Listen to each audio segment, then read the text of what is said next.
ಯಲಹಂಕದಲ್ಲಿ ಜಿಬಿಯ ಅಧಿಕಾರಿಯ ಲಂಚವತಾರ. ಯಲಹಂಕ ವಿಧಾನಸಭಾ ಕ್ಷೇತ್ರದ ವಾರ್ಡ್ ನಂಬರ್ 3ರಲ್ಲಿ ಗಂಭೀರ ಭ್ರಷ್ಟಾಚಾರದ ಆರೋಪ. ಬೆಂಗಳೂರು ಉತ್ತರ ಪ್ರಾಧಿಕಾರದ ಹಿರಿಯ ಆರೋಗ್ಯಾಧಿಕಾರಿ ರಿಯಾಜ್ ಅಹಮದ್ ವಿರುದ್ಧ ಕೇಳಿಬಂದಿದೆ ಲಂಚದ ಆರೋಪ. ಸಣ್ಣ ಕಟಿಂಗ್ ಶಾಪ್ಗೆ ಟ್ರೇಡ್ ಲೈಸೆನ್ಸ್ ಕೊಡಲು ಬರೋಬ್ಬರಿ 12,000 ರೂಪಾಯಿ ಲಂಚಕ್ಕೆ ಬೇಡಿಕೆ ಇಟ್ಟ ಅಧಿಕಾರಿ. ಈ ಭ್ರಷ್ಟಾಚಾರದ ಕರಾಳ ಮುಖ ಸ್ಟಿಂಗ್ ಆಪರೇಷನ್ ಮೂಲಕ ಜಗಜ್ಜಾಹೀರು. ಲಂಚ ಪಡೆದ್ರೆ ನೇರವಾಗಿ ನನ್ನನ್ನು ಸಂಪರ್ಕಿಸಿ ಎಂದಿರುವ ಸಿಎಂ ಡಿಕೆ ಶಿವಕುಮಾರ್ ಮಾತಿಗೆ ಕ್ಯಾರೆ ಎನ್ನದ ಜಿಬಿಎ ಅಧಿಕಾರಿಗಳು ಭ್ರಷ್ಟಾಚಾರದ ಬಗ್ಗೆ ಪ್ರಶ್ನಿಸ್ತಾ ಇದ್ದಂತೆಯೇ ತಲೆಸುತ್ತಿ ಬಿದ್ದಂತೆ ಅಧಿಕಾರಿ ರಿಯಾಜ್ ಅಹಮದ್ನ ಹೈ ಡ್ರಾಮಾ. ತೊಳಿ ಸರ್, ಆಯ್ತು ತೊಳಿ ಸರ್.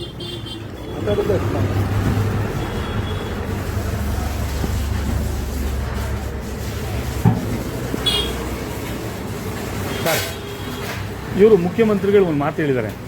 ಏನಂತ, ಯಾರೇ ಒಬ್ಬ ನಮ್ಮ ಸರ್ಕಾರಿ ನೌಕರ ₹1 ಲಂಚ ತಗೊಂಡ್ರೆ ಫೋನ್ ಮಾಡಿ ಅಂತ. ಈಗ ಎಲ್ಲಿ ಕಾಂಟ್ಯಾಕ್ಟ್ ಮಾಡಲಿ?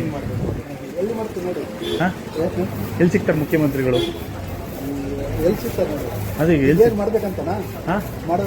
ಏನು ಮಾಡಬೇಕು ನಂಗೆ ಅರ್ಥ ಆಗ್ತಾ ಇಲ್ಲ. ಅಪ್ಲೈ ಮಾಡ್ಬಿಡಿ ಸಾಕು.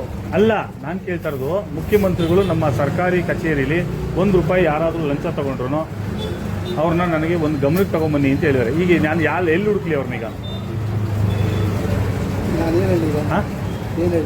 ನನಗೆ ಗೊತ್ತಿಲ್ಲ, ನೀವು ಹೇಳಬೇಕು.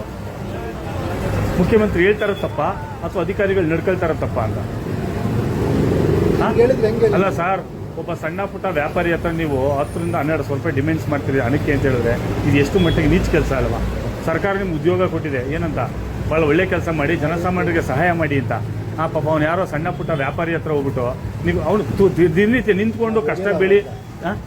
ಕರೆಕ್ಟು ಸರ್, ಅವರೇ ಸರ್ ಟ್ರೇಡ್ ಲೈಸೆನ್ಸ್ ತಗೋಬರ್ಬೇಕಂದ್ರೆ ಅಧಿಕಾರಿಗಳನ್ನ ತಾವು ಭೇಟಿ ಮಾಡಬೇಕು.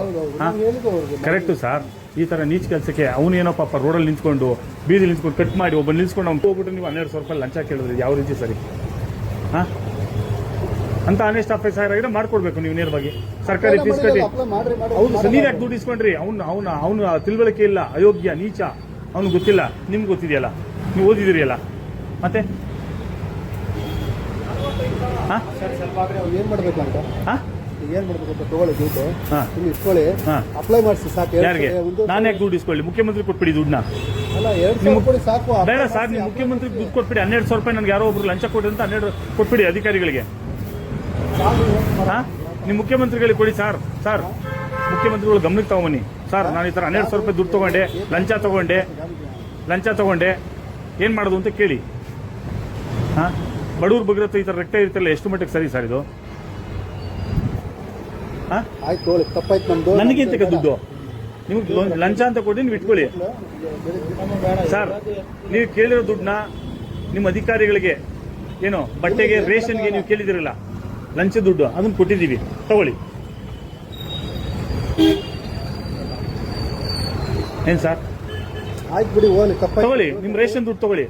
ಯಾಕೆ ಸರ್ಕಾರ ದುಡ್ಡು ಕೊಡ್ತಾ ಇಲ್ವಲ್ಲ, ಸರ್ಕಾರಕ್ಕೆ ದುಡ್ಡು ಇಲ್ವಲ್ಲ ಪಾಪ, ನೀವು ಅದಕ್ಕೆ ಲಂಚ ಕೈ ಹಾಕಿ ಲಂಚ ತಗೊಳ್ತಿದ್ದೀರಿ.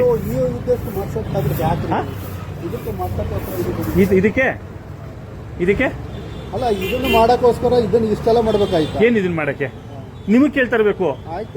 ಯಾರೋ ಒಬ್ಬ ನಿರುದ್ಯೋಗಿ ಅವನು ಉದ್ಯೋಗ ತಗೊಳ್ಳೋಕ್ಕೋಸ್ಕರ ಒಂದು ಕಟಿಂಗ್ ಶಾಪ್ ನ ಮಾಡ್ಕೊಳ್ತಿದ್ದಾನೆ, ಅದಕ್ಕೊಂದು ಸರ್ಕಾರದಿಂದ ಪರವಾನಗಿ ತಗೊಳ್ತಿದ್ದಾನೆ ಅಂತ ಹೇಳಿದ್ರೆ ಅದಕ್ಕೂ ನೀವು ಡಿಮ್ಯಾಂಡ್ಸ್ ಮಾಡ್ತೀರಾ ಅಂದ್ರೆ ಬೇರೆ ಅವನ ರಾಬರಿ ಕೆಲ್ಸಕ್ಕೆ ಹೋಗ್ತಾನೆ.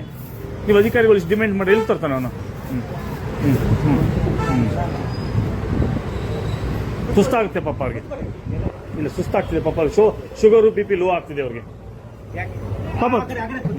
ಶುಗರು BP ಲೋ ಆಗ್ತಿದೆ ಪಾಪ. ಪ್ರಶ್ನೆ ಕೇಳಿದ್ರು ಶುಗರ್ BP ಲೋ ಆಗುತ್ತೆ. ಅವ್ರದನ್ನ ದಯವಿಟ್ಟು ಅದನ್ನ ಮಾಡ್ಕೊಡ್ಬೇಕು ನೀವು. ಮಾಡ್ಕೊಡಿ.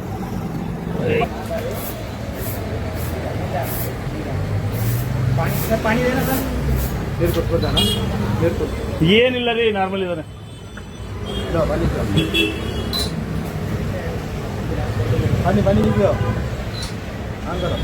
ದುಡ್ಡು ಕೊಡ್ಬೇಕಾದ್ರೆ ಸುಸ್ತಾಗಲ್ಲ, ದುಡ್ಡು ಕೇಳಬೇಕು ಸುಸ್ತಾಗಲ್ವಾ?